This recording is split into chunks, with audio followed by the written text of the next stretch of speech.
мавсими ҷамъоварии ҳосили пахта дар Тоҷикистон ба анҷом мерасад, аммо баҳси беқадрии дастранҷи деҳқон ва хилофкории миёнаравҳо акнун доғ шуд. раиси маҷлиси намояндагон омори ҷамъоварии пахтаро зери шубҳа гузошта, аз нархи ночизи хариди он ба тундӣ интиқод кард. бинобар арқоми оҷонсии омор, хирмани имсолаи кишоварзони тоҷик наздик ба 400 000 тонна пахта дорад. чуну чарои баҳси пахтаро дар парлумон ҳамкорам Абдулло Ашуров баррасӣ кард ва ҳоло бо мо дар студия аст. Абдулло, салом ва нахуст бигӯ ки нигаронии Шукурҷон Зуҳуров аз чӣ буд?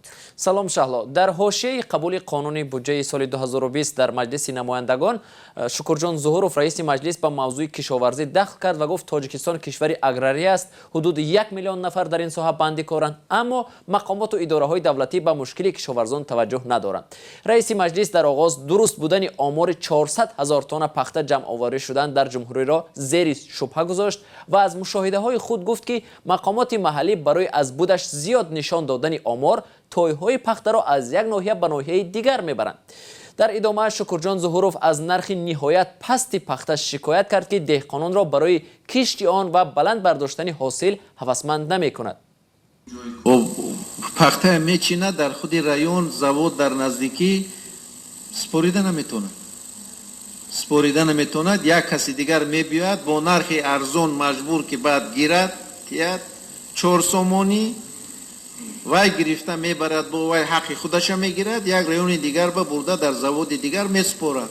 охе ҳамина пешгирӣ кардан дар кор. вазорати кишоварзӣ сиёсата муайян мекунад ҳамаи ин масъалаҳоро. заводҳои пахтаро ҷамъ кардан дар кор. ҷолиб аст Абдулло, яқинан дар маҷлис мансабдорон ва аз ҷумла раҳбарони вазорату идораҳо қарор доштанд. онҳо ба ин эроди Шукурҷон Зуҳуров чӣ гуфтанд?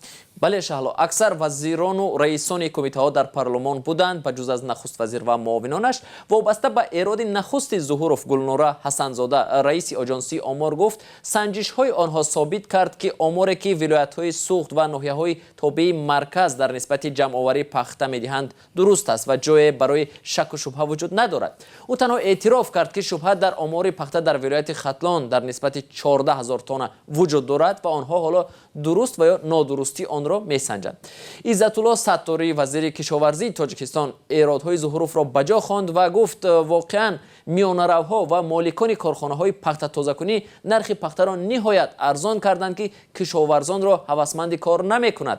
ӯ гуфт дар ҳоле ки ба ҳисоби вазорати кишоварзӣ нархи 1 килограмм пахта 6 сомониву 70 дирам аст, корхонаҳои пахтатозакунӣ аз деҳқонон онро бо нархи ночизи 3.5-4 сомонӣ мехаранд. вазири кишоварзӣ эътироф кард ки 139 корхонаи пахтатозакунии кишвар ба ягон идораи давлатӣ тобеъ нест ва худашон шоҳу табашон вазир аст ва бо кадом нархе ки салоҳ донанд барои пахта таъин мекунанд. аммо Шукурҷон Зуҳуров гуфт вазъият ба ин шакл минбаъд наметавонад идома кунад ва мақомотро зарур аст ба корхонаҳои пахтатозакунӣ таъсир расонанд. мувофиқи омори расмӣ имсол Тоҷикистон 397 000 тонна пахта ҷамъоварӣ кардааст ва нахи пахта яке аз маҳсулоти асосии содироти Тоҷикистон аст. ташаккур Абдулло, ва таври худат ҳам таъкид кардӣ. бозам ҷоиз ба ёдоварист ки имсол ширкатҳое ки ба коркард ва содироти пахтаи Тоҷикистон машғуланд 1 кило пунбаро аз 4 то 5 сомонӣ нарх гузоштанд. деҳқонон мегӯянд ин маблағ хароҷоташонро намепӯшонад ва агар вазъият ба ҳамин шакл идома кунад аз парвариши пахта даст мекашанд.